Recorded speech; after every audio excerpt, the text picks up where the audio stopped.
Hello everyone, and welcome back to the channel. Today we're diving into one of the most astonishing courtroom moments in legal history. A case where a defense attorney's brilliant strategy backfired in the most spectacular way imaginable. This isn't just a story about a trial. It's a deep dive into human psychology, the high-stakes chess game of legal maneuvering, and a single, unforgettable moment that changed everything. So, grab your coffee, settle in, and let's explore the case of the phantom perpetrator. Our story begins in a small, tight-knit community, rocked by a series of brazen, late-night burglaries. The thief was like a ghost, slipping in and out of homes without a trace, leaving behind baffled residents and frustrated police. For months, the town lived on edge. Locks were changed, security systems installed, but the burglaries continued. The local media dubbed the culprit the Night Owl, and a palpable sense of fear gripped the community. Then, a breakthrough. A suspect was arrested, a man named George, who had a minor criminal record and was known for being a bit of a loner. The evidence against George was circumstantial, but it was mounting. A neighbor saw someone matching his description near one of the burgled homes. A footprint found in a muddy flower bed was similar in size to his work boots.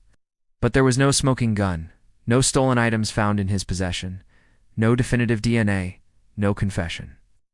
The prosecution's case was like a jigsaw puzzle with several key pieces missing.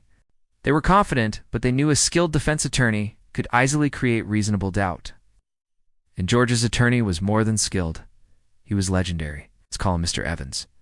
He was known for his theatrical courtroom style, his razor-sharp intellect, and his uncanny ability to win unwinnable cases. Evans saw the holes in the prosecution's case and decided to build his entire defense around a single, powerful idea. The real burglar was still out there. He wouldn't just argue that his client was innocent. He would create a vivid picture of this other phantom culprit in the minds of the jury. He planned to show that the police, under immense pressure to make an arrest, had simply nabbed the most convenient suspect, ignoring evidence that pointed elsewhere. The trial began, and the courtroom buzzed with anticipation. Mr. Evans was in his element. During his opening statement, he painted a masterful picture of a community living in fear, not of his client, but of a shadowy figure who continued to roam free. He told the jury, "The police will tell you they caught their man, but I'm here to tell you they didn't. The real culprit, the true night owl, is so clever, so elusive, that he could be anywhere. He could even be in this very room today." It was a classic, dramatic legal tactic designed to plant a seed of doubt. Throughout the trial, Evans chipped away at the prosecution's case. He cross-examined the neighbor, forcing him to admit he only got a fleeting glimpse of the figure in the dark. He brought in an expert who testified that the footprint evidence was inconclusive. With each witness, he would subtly reinforce his theory of the other man. He'd ask questions like, "You didn't see my client, did you? You saw a man, a shadow, who could have been anyone." He was building a narrative, piece by piece, that someone else was responsible for these crimes. The jury was captivated. You could see the doubt creeping onto their faces. The prosecution, meanwhile, stuck to their script, methodically presenting their circumstantial evidence. They were solid, but they lacked the flair and drama of Mr. Evans. The trial was becoming a battle between dry facts and compelling fiction, and it seemed like fiction was winning. The local news reported that an acquittal seemed likely. George, the defendant, sat silently next to his lawyer, his expression unreadable, a pawn in a much larger game. Finally, it was time for the closing arguments. This was Mr. Evans's moment to shine, the grand finale of his performance.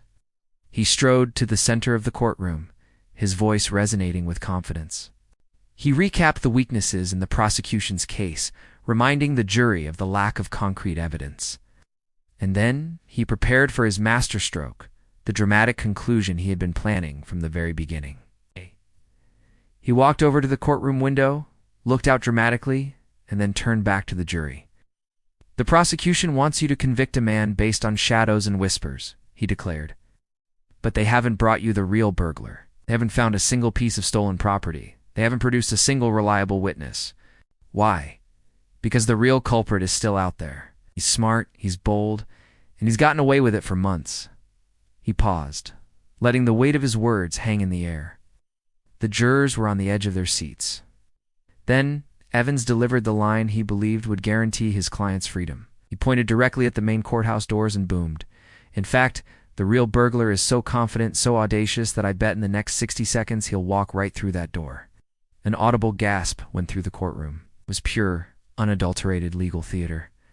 A risky but brilliant move designed to demonstrate the absurdity of the prosecution's case by creating an expectation that could never be met.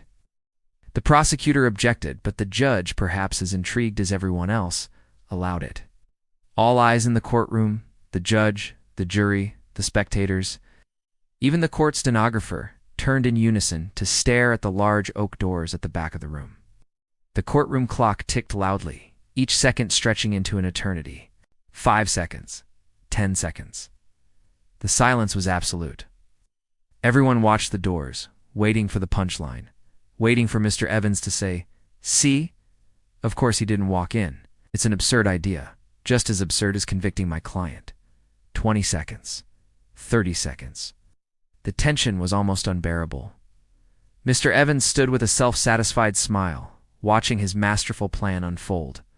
The jury was staring at the door, completely fixated. And then the unthinkable happened. 45 seconds into the dramatic pause, every single member of the jury, one by one, slowly turned their heads away from the door and looked directly at the defendant, George. They had all been watching the door, as instructed, but their subconscious minds made a connection. Who else wasn't looking at the door? Who was the only person in the room not curious to see if the real burglar would actually walk in? It was George, sat at the defense table, looking down at his hands, completely unfazed by the dramatic stunt his own lawyer was pulling. He didn't look at the door because he knew with absolute certainty that no one was going to walk through it. In that single, silent moment, the jury saw the truth. Mr. Evans is brilliant. Theatrical maneuver had inadvertently created the most powerful piece of evidence against his own client. It wasn't a footprint or a blurry description. It was a psychological tell, a raw, unfiltered reaction that screamed guilt louder than any confession. The lawyer had intended to show them an empty doorway, but instead he had illuminated the mind of the man sitting right next to him. The spell was broken. The smug smile vanished from Mr. Evans's face as he realized what had just happened. He had outsmarted everyone, including himself. The last 15 seconds of his dramatic minute ticked by in horrifying silence. He quickly tried to wrap up his closing argument, but the damage was done. The energy in the room had shifted completely. The jury, which moments before had been leaning toward acquittal, now looked at the defendant with newfound certainty. The jury filed out to deliberate. They returned in less than an hour. The verdict? Guilty on all counts? George was convicted not by the prosecution's circumstantial evidence, but by his own lawyer's disastrously successful piece of courtroom theater. This case has become a legend in law schools. A cautionary tale taught to aspiring attorneys about the dangers of over-the-top dramatics and the unpredictable nature of human psychology. It's a stark reminder that sometimes the most brilliant strategy can lead to the most spectacular failure. What do you think? Was this the greatest legal own goal of all time? Let me know your thoughts in the comments below. Thanks for watching, and if you enjoyed this story, be sure to like, subscribe, and hit that notification bell so you don't miss our next deep dive into history's most fascinating moments. I'll see you next time.